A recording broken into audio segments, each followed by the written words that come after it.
C'est bon? Bonjour à tous, donc c'est Bettina Hamas en direct donc, de la formation des déterminés. On est la semaine 2, le jour 4. Donc cette semaine, comme je vous l'ai dit, on parle d'études de marché avec donc, cette intervenante de choc que j'ai découvert, Cécile Barry. Elle m'accorde son temps très précieux pour quelques questions, en tout cas quelques points qui pourraient, je pense, vous aider vous également. Bonjour Cécile. Bonjour. Merci beaucoup d'avoir accepté de nous parler pendant quelques minutes à moi et à ma communauté sur Facebook. Merci, bonjour à tous. En quelques mots, qui est Cécile Barry? Vous avez entendu parler de données promotion 3, 2. Alors Cécile Barry, c'est-à-dire moi déjà, je suis la présidente d'une association de femmes chefs d'entreprise qui s'appelle Actionnel. C'est une association qui œuvre pour l'entrepreneuriat féminin avec 500 adhérentes et nous accompagnons toutes les femmes, je viens de toutes les femmes, de l'idée au développement de leur structure par la formation et le networking. Il n'y a pas de critères d'entrée, le seul critère c'est d'avoir de l'ambition.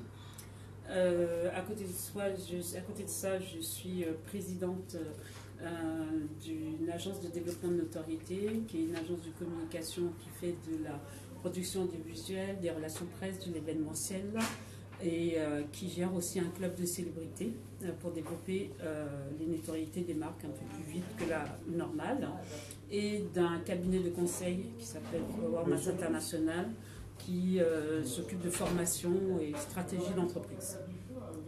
Waouh! Tout ça là, juste pour toi. Voilà. Ça c'est énorme. Voilà. Cécile, tu nous as dit en cours, dès la première journée, tu nous as demandé combien est-ce que chacun estime avoir besoin pour vivre de manière convenable chaque mois. Oui. Donc on a fait un tour de table, on a répondu chacun. Et après tu as dit, faites x4 ce montant. C'est ça que tu veux gagner en tant qu'entrepreneur.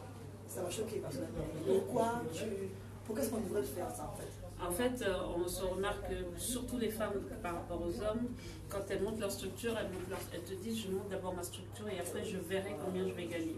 Or non, il faut se mettre comme chef de famille. Je monte ma structure, mais avant de la monter, j'ai pris tous les paramètres de gestion, de finances qui concernent aussi ma vie personnelle. Donc quand j'ai un salaire que je souhaite avoir pour gérer toute ma famille, je multiplie juste ce salaire par 4 si c'est la prestation de service, ou par 5 si c'est de la vente. Et dans ce cas-là, je saurai le chiffre d'affaires mensuel que je devrais me faire.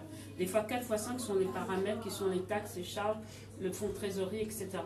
Et pour avoir une vie décente et une entreprise qui souffle. D'accord.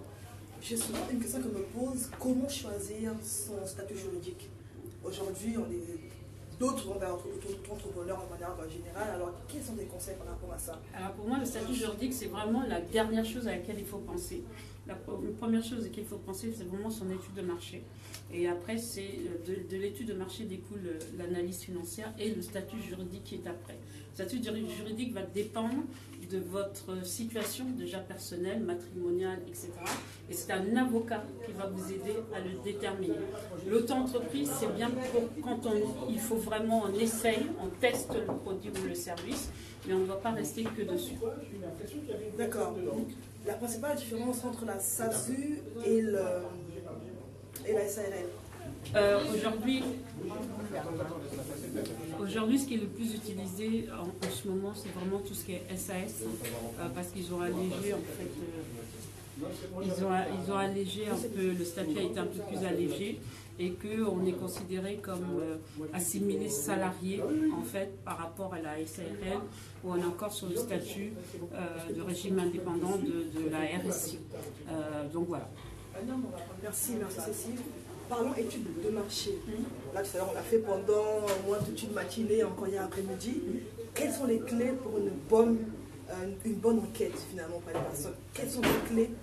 Moi, je dirais qu'avant de même parler de clés, c'est la première chose que je vous ai dit, c'est la valeur ajoutée. Qu'est-ce qui va faire qu'un client va venir chez moi au lieu d'aller voir chez quelqu'un d'autre? Qu'est-ce qu'il va faire? Qu'il va acheter mon produit, mon service à la base de mon concurrent. C'est là-dessus, dès maintenant, qu'il faut vraiment réfléchir. Et ça, c'est toute la vie de l'entrepreneuriat. Moi, après plus de 15 ans, à chaque fois que je sors un produit, surtout un service, je me dis pourquoi on va acheter mon service et pourquoi on prendrait pas. Donc, c'est la valeur ajoutée sur laquelle il faut travailler. Et ensuite, c'est définir aussi sa cible. Il y a le produit, et après la cible, vers qui je vais. Si je vais vers telle cible, donc comment je peux orienter mon produit ou mon service. Et c'est de ne pas que d'avoir une vision hyper linéaire, c'est d'avoir justement des opportunités, regarder toutes les opportunités pour pouvoir vendre de toutes les manières.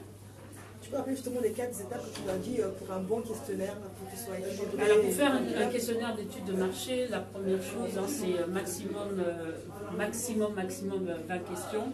Donc la première partie, tu t'en souviens? Alors, comment on appelait ça? C'est la partie où on demande aux gens si c'est un homme ou si c'est un homme ou une femme. Le profil de la personne. La deuxième partie, c'est les habitudes de consommation. La troisième partie, c'est se renseigner par rapport à sa propre offre commerciale. Et la quatrième partie, c'est le verrouillage du questionnaire. C'est-à-dire, voilà, quel est le prix auquel ils seraient prêts à investir.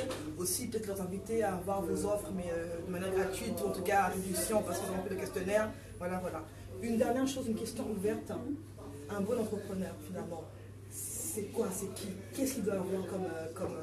Le goût du risque. Oser, le goût du risque. Humble, voilà. Avoir un peu d'humilité. Solidaire avec les autres entrepreneurs, parce que c'est pas quelque chose de facile. Et savoir transmettre aussi. Voilà, mais surtout le goût du risque et l'optimisme, sinon, voilà, il n'y arrive pas. D'accord. Une question en plus qui me vient là maintenant. Par rapport à ton parcours à toi et les erreurs que tu as eu à faire, quelle est celle que tu voudrais éviter? Peut-être celle qui était la plus marquante pour toi? Tu t'es dit, franchement, si j'avais su ça, j'aurais pu faire autrement. Que tu pourrais conseiller. Alors moi, j'ai jamais de regrets. D'accord. Je n'ai jamais de regrets, je ne vis pas avec des regrets, ça ne sert strictement à rien. Tout ce qui m'est arrivé, de bon ou de mauvais, pour moi même ce qui est de mauvais, c'est du bon. Parce que ça m'a permis de rebondir sur autre chose. S'il y a une chose peut-être, c'est que la première structure que j'ai eue, je l'ai montée seule. Et que en fait, les années ont passé, je me suis aperçue que moi j'avais besoin de travailler en communauté.